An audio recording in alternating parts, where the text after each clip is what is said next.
सोचिए अगर आपकी सैलरी सीधे 18,000 रुपये से बढ़कर 65,000 रुपये या 69,000 रुपये बेसिक तक पहुंच जाए और सिर्फ सैलरी ही नहीं, पेंशन, डीए, एचआरए और प्रमोशन सिस्टम भी पूरी तरह बदल जाए। जी हां, 8th पे कमीशन को लेकर ऐसी मांगे सामने आई हैं जिसने लाखों कर्मचारियों और पेंशनर्स की उम्मीदें बढ़ा दी हैं। तो आखिर क्या है पूरा मामला, कौन सी बड़ी मांगे रखी गई हैं और आपकी सैलरी पर इसका कितना असर पड़ सकता है, आज की इस वीडियो में हम जानेंगे। नमस्कार दोस्तों, स्वागत है आपका हमारे चैनल सरकारी संचार पर। अगर आप सेंट्रल गवर्नमेंट एम्प्लॉय, पेंशनर्स या सरकारी नौकरी की तैयारी कर रहे हैं तो ये वीडियो आपके लिए बेहद महत्वपूर्ण होने वाली है, क्योंकि 8th पे कमीशन को लेकर अब अलग अलग कर्मचारी संगठनों ने अपनी मांगे खुलकर रखनी शुरू कर दी हैं। तो सबसे पहला पॉइंट है मिनिमम सैलरी शॉक। सबसे बड़ी मांग क्या है? मिनिमम बेसिक पे को सीधे 65,000 रुपए से 69,000 रुपए तक करने की मांग रखी गई है। यानी अभी जो मिनिमम बेसिक लगभग 18,000 है, उसमें कई गुना बढ़ोतरी की बात हो रही है।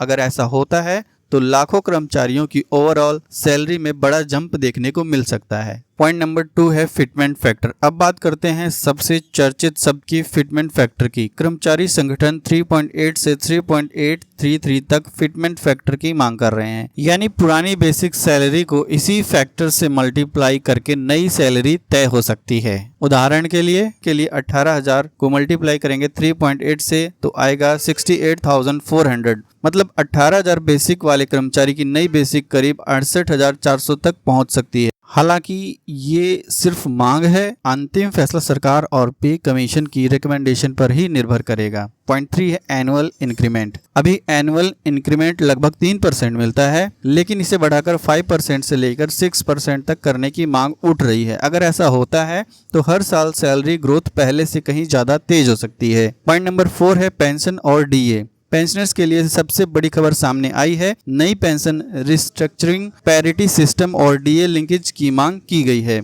कुछ संगठनों ने यह भी कहा है कि डीए को इन्फ्लेशन यानी महंगाई से सीधे जोड़ा जाए ताकि कर्मचारियों की परचेजिंग पावर बनी रहे। पॉइंट नंबर 5 है प्रमोशन और पे लेवल। अब बात प्रमोशन सिस्टम की। कई यूनियंस चाहते हैं कि पे लेवल्स को सिंप्लीफाई किया जाए और प्रमोशन स्ट्रक्चर आसान बनाया जाए। कुछ जगह 10, 20, 30 प्रमोशन मॉडल की मांग भी सामने आई है। पॉइंट नंबर 6 है एचआरए और अलाउंसेज। इसके अलावा एचआरए और ट्रैवल अलाउंस यानी टीए बढ़ाने की मांग है। कुछ रिपोर्ट्स में 2.5 गुना तक टीए बढ़ाने की चर्चा हो रही है। यानी सिर्फ बेसिक ही नहीं, अलाउंसेस में भी बड़ा बदलाव देखने को मिल सकता है। लेकिन दोस्तों, यहाँ एक बात समझना बहुत जरूरी है, ये सिर्फ यूनियंस और ऑर्गेनाइजेशंस की डिमांड्स हैं। अभी तक सरकार ने इन सभी मांगों को ऑफिशियली अप्रूव नहीं किया है। 8th पे कमीशन इन सभी सुझावों को इवैल्यूएट करेगा और उसके बाद फाइनल रिकमेंडेशन आएगी। अब सवाल ये है कि क्या सरकार इतनी बड़ी सैलरी हाइक दे सकती है? क्या फिटमेंट फैक्टर सच में 3.8 तक जाएगा? और अगर ऐसा हुआ तो आपकी सैलरी कितनी बढ़ेगी? अपनी राय नीचे कमेंट में जरूर बताइए। वीडियो पसंद आए तो लाइक करें, चैनल को सब्सक्राइब करें। मिलते हैं आपसे एक नई वीडियो में।